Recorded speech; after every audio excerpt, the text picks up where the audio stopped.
சுவாமியே சரணம் ஐயப்பா. இன்றைக்கு நாம் கேட்கப் போகிறோம் ஐயப்பனின் உடலில் இருக்கும் ஒவ்வொரு ஆபரணத்திற்கும் பின்னால் இருக்கும் அதிசயமான ஆன்மீக அர்த்தங்களை, பலருக்கும் தெரியாத ரகசியங்களை. ஐயப்பன் பிடிக்கும் என்றால் சுவாமியே சரணம் ஐயப்பா என்று பதிவு செய்யவும். ஐயப்பனின் கிரீடம் அவர் தர்ம சாஸ்தா என்பதை குறிக்கும். அதாவது நீதி, தர்மம், கருணை, கடமை, இந்த 4 தத்துவங்களின் அரசர். கிரீடத்தில் இருக்கும் ஒளிர்ச்சி அவர் தரும் ஆன்மீக ஞானத்தின் ஒளி. ஐயப்பனின் இடுப்பில் இருக்கும் உடும்பு தோல், அது ஒரு மிக ஆழமான சின்னம். உடும்பு என்பது தன்னம்பிக்கை மற்றும் அச்சமில்லாத தன்மை. அதை அணிந்திருப்பது வாழ்க்கையில் எந்த சிரமமும் வந்தாலும் அச்சமின்றி முன்னேற வேண்டும் என்பதை கற்றுத்தருகிறது. Ayyappan devotees wear mala, but Ayyappan himself wearing silver mala means பக்தி, தூய்மை, பொறுமை. மாலை என்பது ஒரே கடவுளை மட்டும் நினைக்கும் ஒருமைப்பாட்டின் குறி. ஐயப்பன் ஏன் மணிகண்டன் என்று அழைக்கப்படுகிறார்? அவரது கழுத்தில் இருக்கும் அந்த தெய்வீக மணி, அது ஜீவன் பிளஸ் பரம்பொருள் இரண்டின் இணைவு. அதனால்தான் அவர் பெரும் பக்தர்களின் துன்பத்தை கேட்டு தீர்ப்பவர். ஐயப்பனின் அம்பு, வில், வேல் இவை அகம்பாவத்தை அழிக்கும் ஆயுதங்கள்.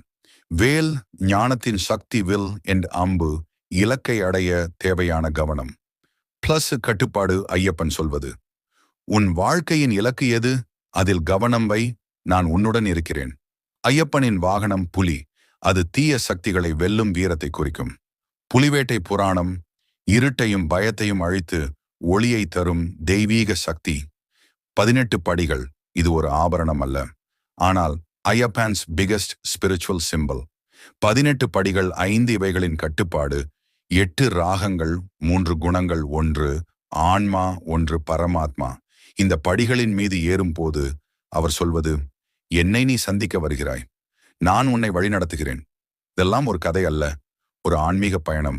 ஐயப்பனின் ஆபரணங்கள் அவரின் தோற்ற அலங்காரம் அல்ல, அவை நம்முடைய வாழ்க்கைக்கு தரும் தத்துவ பாடங்கள். ஐயப்பனின் உடலில் இருக்கும் சில மிக முக்கியமான ஆபரணங்களின் இன்னும் ஆழமான ரகசியங்களை. ஐயப்பனின் தோற்றம் முழுவதும் தங்க ஒளியால் பிரகாசிப்பது, அது ஒரு மிகப்பெரிய சின்னம். தங்கம் பரம ஒளி, திவ்ய ஞானம். அவர் சொல்லுவது, என்னருகே வரும் பக்தனுக்கு ஒளி தவிர வேறு எதுவும் இல்லை. தங்க ஒளி என்பதன் அர்த்தம் அறிவு, கருணை, நம்பிக்கை. ஐயப்பன் எப்போதும் காலில் எதையும் அணிய மாட்டார். இது ஒரு மிக அழகான தத்துவம்.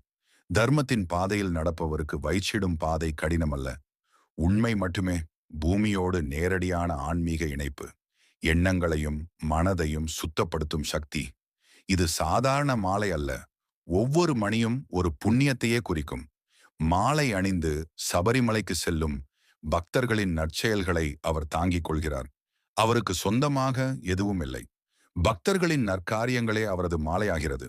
ஐயப்பனின் இடப்பக்கத்தில் இருக்கும் சிறிய கத்தி, அது தீமைக்கெதிரான போராட்டத்தின் நுண்ணிய ஆயுதம்.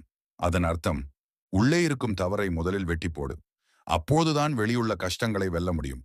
இந்த ஒரு சின்னம் வாழ்க்கையை மாற்றக்கூடியது. சில வடிவங்களில் ஐயப்பன் கைப்பிடியில் ஒரு தண்டு வைத்திருப்பார், அது உறுதிப்பாடு, வழிகாட்டல். பாதையில் எந்த குழப்பம் வந்தாலும் நான் உனக்காக நிற்பேன் என்று சொல்லும் ஆன்மீக சின்னம். ஐயப்பனின் அந்த யோகனிஷ்டை உட்காரும் போஸ் பெரிய ரகசியத்தை தாங்கி நிற்கிறது. அவன் உயரம், தாழ்வு, பணம், ஏழ்மை எதுவும் முக்கியமல்ல, பக்தி மட்டுமே முக்கியம். அதனால் தான் ஐயப்பன் பக்தர்களை ஒரே நெறியில் பார்க்கிறார்.